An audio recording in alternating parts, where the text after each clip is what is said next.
తనని పరాభవించిన సౌదామిని గురించి మహాధాత్రికి చెప్తాడు దుర్జయుడు. దానిపై ప్రతీకారం తీర్చుకుంటానని శపథం చేస్తుంది మహాధాత్రి. వింధ్యావతి చిలుకతో మహేంద్రుని ఊసులు పంచుకుంటుండగా సామంతరాజులు పంపిన కానుకలివ్వడానికొచ్చిన రాజమాతతో మహేంద్రుడు లేకుండా ఇవేవీ స్వీకరించనంటుంది వింధ్యావతి. చిలుక రాయబారం వల్ల తన అన్న మహేంద్రుడు తపస్సులో లేడని సౌదామిని గ్రహిస్తుంది. ఆ తరువాత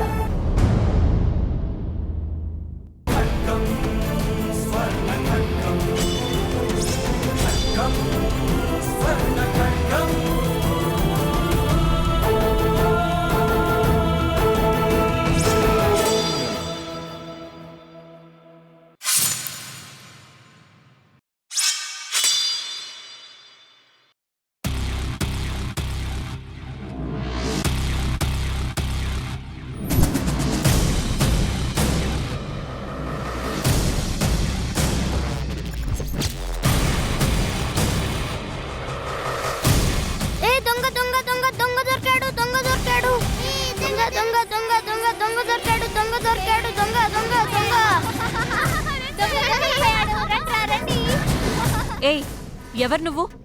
అమ్మా, నేను వంటవాడిని. వంటవాడివైతే నీకిక్కడేం పని? పిల్లలు ఆడుకుంటున్నారు కదా అని పళ్ళరసం పట్టుకొచ్చాను. పరీక్షించు. చిత్తం.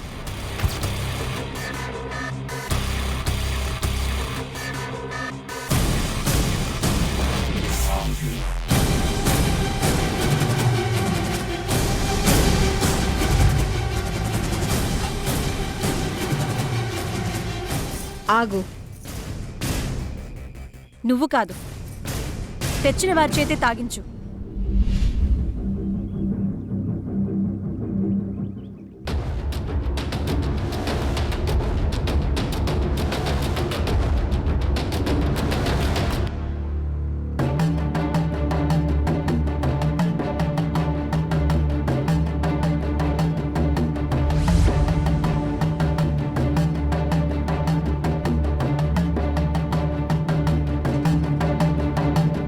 సరే, పిల్లలందరికీ ఇచ్చే.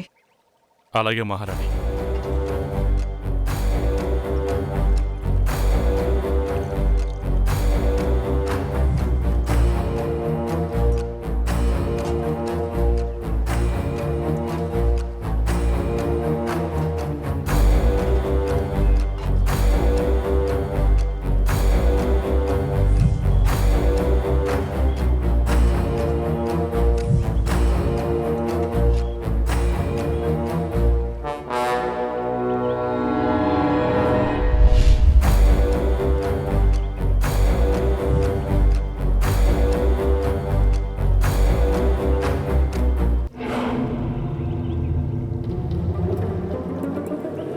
రండి.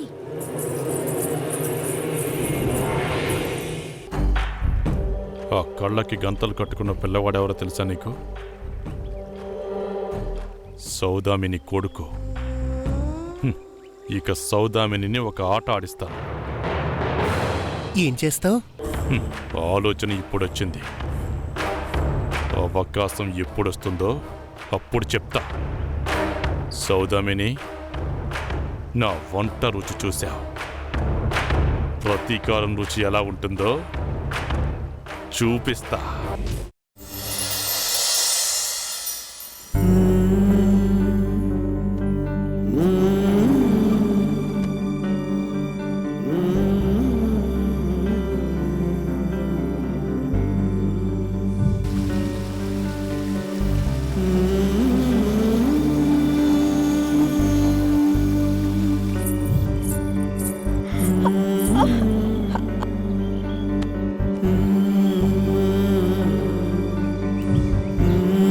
ప్రేమ ఎప్పటికీ బరువు కాదు.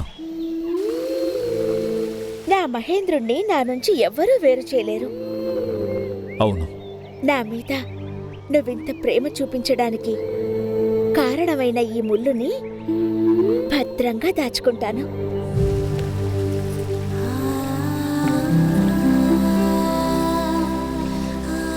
ధాత్రి, ధాత్రి, ఎంతకాలం ఇలా మహేంద్రుడి ధ్యాసలో గడుపుతావు? మరచిపోవాలి. వదినమ్మా, గుండె కొట్టుకోవడం మర్చిపోతుందా? దేహం శ్వాస తీసుకోవడం మర్చిపోతుందా? అలాగే నా మనసు కూడా మహేంద్రుణ్ణి ఎప్పుడూ మర్చిపోలేదు. అలా అంటే ఎలా దాత్రి? బాధలు మనసనే చెట్టు మీద వాలే పక్షుల్లాంటివి. కాసేపుండి వెళ్ళిపోతాయి. వెళ్ళిపోవాలి. అంతేకాని మనసులో గూడు కట్టుకుని ఉండకూడదు. కానీ వదినమ్మా, ప్రణామాలు మహారాణి. మణిపురం నుండి వేగులు వార్త పంపించారు. మా అన్నయ్య దుర్జయుల వారు పంపించారా? కాదు మహారాణి, మణిపురం అంతఃపురం నుండి కాదు, బయట నగరంలో ఉన్న మన వేగులు పంపించారు. ఏమిటా వార్త? మహారాణి వింధ్యావతి గారికి వ్యాధి నయం అయినప్పటినుంచి మహారాజు మహేంద్రుల వారు కనిపించడం లేదంట. వారి జాతకం ప్రకారం కొంతకాలం పాటు మహేంద్రుల వారు వింధ్యావతి గారు కలుసుకోకూడదట. అందువల్ల అజ్ఞాతవాసంలో ఉన్నారని అంతఃపురవాసుల కథనం. కాని సందేహించకు, చెప్పు. ఇంకేదో కారణం ఉండి ఉంటుందని ప్రజలు గుసగుసలాడుతున్నారు. ఇంకేం కారణం ఉంటుంది? అది ఎవరికీ అర్థం కావడం లేదట మహారాణి. సరే, ఏవైనా తెలిస్తే వెంటనే నాకు తెలియచేయండి. కాదు, అది తెలుసుకుని తెలియచేయండి. చిత్తం మహారాణి. వదినమ్మా, మహేంద్రుడు నాకు పదే పదే గుర్తుకు వస్తున్నాడు. మనసంతా ఏదో కలవరంగా ఉంది, ఆందోళనగానూ ఉంది. ఒక్కటి మాత్రం నిజం, మహేంద్రుడు ఏదో ఆపదలో ఉన్నాడని నా మనసు చెప్తోంది.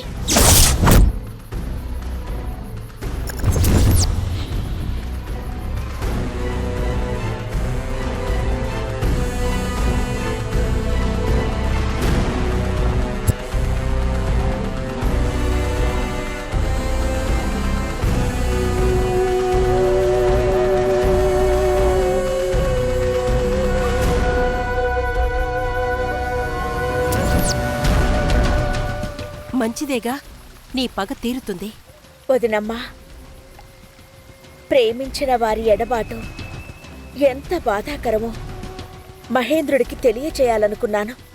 అందుకే మహేంద్రుడి నుండి పుట్టబోయే బిడ్డని వేరు చేసి తనని బాధ పెట్టాలనుకున్నాను. బాధ పెడతాను కూడా. కానీ ఇంకెవరో వచ్చి మహేంద్రుడిని బాధ పెడితే సహించలేను. వాళ్ళు ఎంతటి వాళ్ళైనా సరే సంహరిస్తాను.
మహేంద్ర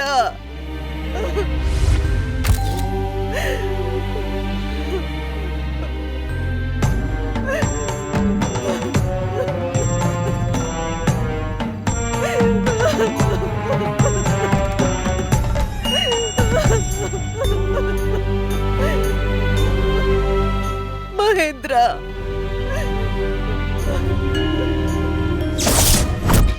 చంపేశాను. మహేంద్రుణ్ణి చంపేశాను.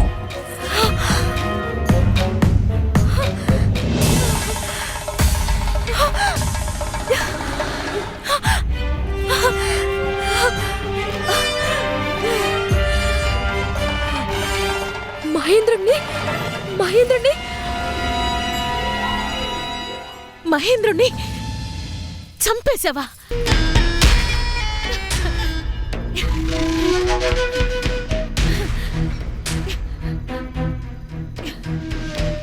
సౌదామిని, ఇక నువ్వు ఈ మణిపుర మహాసామ్రాజ్యానికి కాబోయే మహారాణివి. కాదు, ఈ మణిపుర మహాసామ్రాజ్యానికి నా కుమారుడు హేమచంద్రుడు మహారాజు.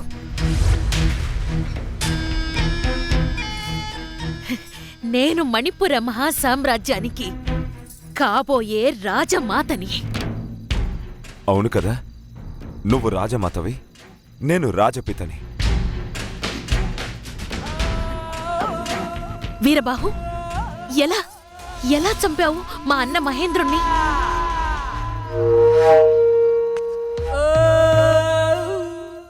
ఎలా చంపానంటే,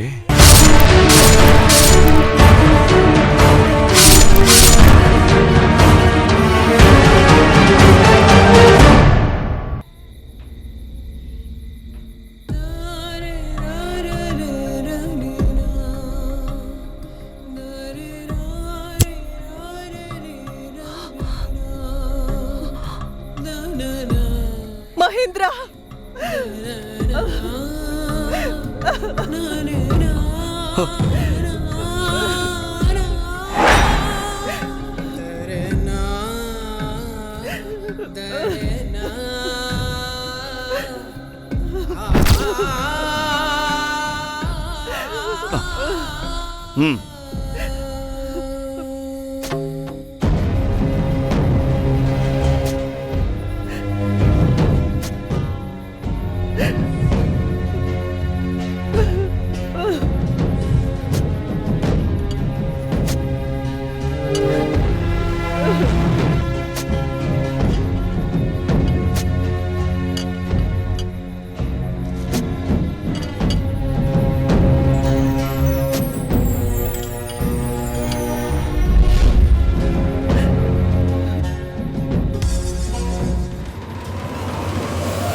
రాజమాత, మరణించింది మన మహేంద్రుడు కాడు.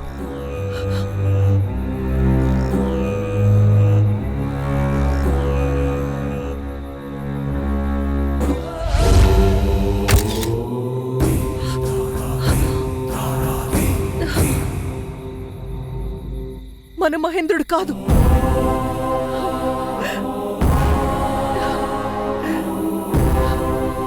మన మహేంద్రుడు కాదు. చనిపోయింది మన మహేంద్రుడు కాదు.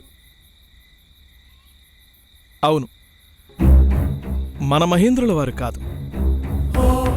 మహామంత్రి, మన మహేంద్రుల వారు ఇంత హీనంగా చంపబడితే ఇక మణిపుర మహాసామ్రాజ్యానికి మహామంత్రిగా నేనెందుకు?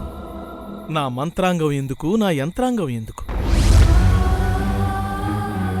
మహామంత్రి, రాజగురువులు మన్నించాలి. మహేంద్రుల వారు అంతఃపురంలో ఉన్నా అడవిలో ఉన్నా రక్షణ కల్పించటం మా బాధ్యత. రక్షణ కోసం శిక్షణ పొందిన మేము చాలా అప్రమత్తంగా ఉన్నాము. అందులోనూ మహేంద్రుల వారు స్వీయ రక్షణ చేసుకునే పరిస్థితిలో లేరు.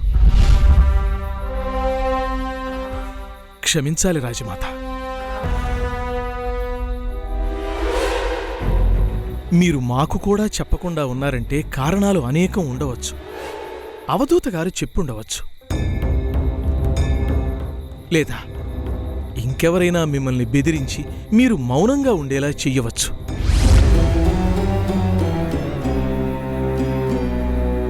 అందుకే అన్నీ క్రోడీకరించుకొని సమీక్షించుకొని స్వయం నిర్ణయం తీసుకోవలసొచ్చింది.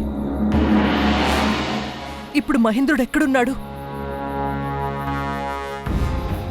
రాజమాత, గోడలకే కాదు చెట్లకి కూడా చెవులుంటాయి.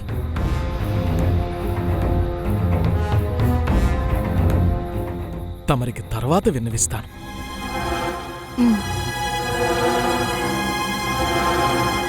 భువనేశ్వరి మాత దయవల్ల అంతా మంచి జరిగినందుకు సంతోషం.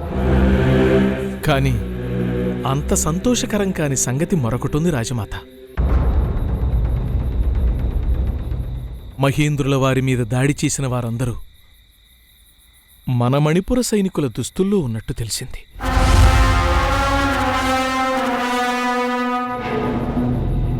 అవునా? అంటే మన సైనికులే?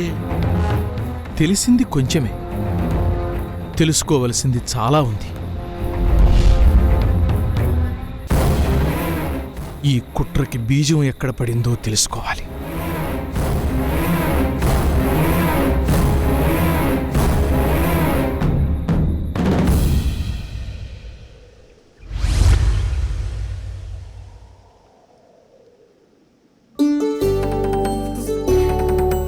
అబ్బో, మహారాజులా ఉన్నావు. నేను మహారాజుని అవుతే మా అమ్మ రాజమాత అవుతుందంటగా. అవును, నువ్వు పెరిగి పెద్దవాడివై మహారాజువైతే మీ అమ్మ రాజమాత అవుతుంది. నువ్వొస్తే నీకు బోలెడు బొమ్మలు చూపిస్తా. ఆ బొమ్మలు నాకొద్దు. మరింకేం కావాలి? ఏవడిగినా చూపిస్తావా? ఓ, తప్పకుండా చూపిస్తాను. ఏం కావాలి? స్వర్ణ ఖడ్గం.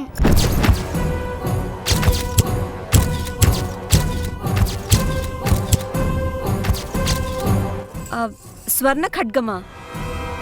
అవును, స్వర్ణ ఖడ్గమే. స్వర్ణ ఖడ్గం చూపించమని అందరినీ అడిగాను, ఎవ్వరూ చూపించలేదు.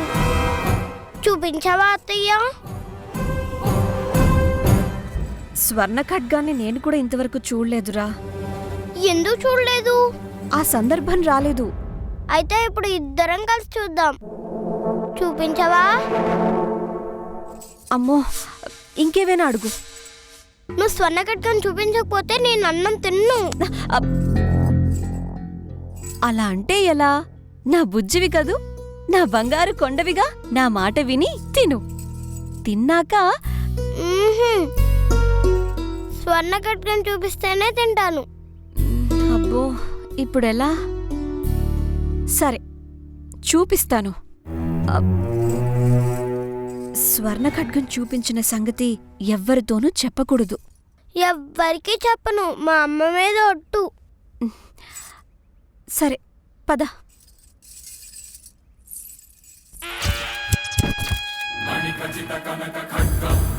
మణిపురికి వీరదుర్గం, మహిళో మహిషాసురులను దునిమే తల్లి పాలనేత్రం. భువనేశ్వరిని నిత్యం స్పర్శించడి సువర్ణ ఖడ్గం. భూమిలో తన మహితకు నేడు పట్టెనేమో గ్రహణం. మణిపురి జనుల హృదయంలో అముటంగా నిలిచిన రాజ్యబావుట నేల కొడుకుట నీకు సంతసమా. అల్ల కల్లోల మతల సకలం అయిపోదామని అమ్మ కరుణంతలో కానే ముంచేనా జననీ.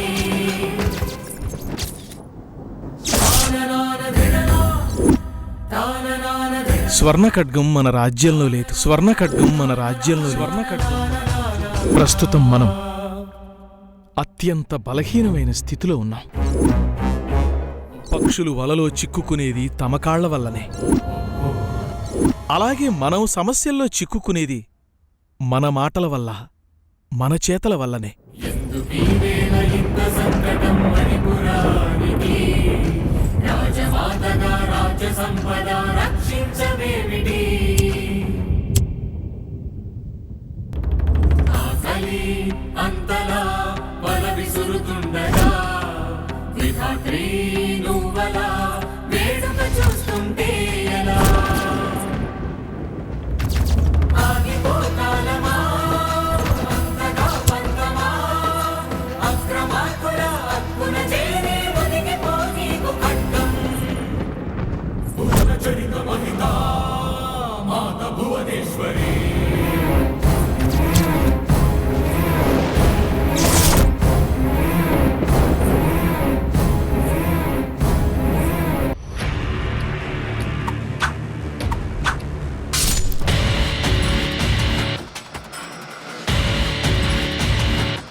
హేమచంద్ర ఏదో ప్రమాదంలో ఉన్నాడు. లేకపోతే వాడి ప్రాణాలకి ప్రమాదం అని రాసి ఉందే ఈ లేఖలో.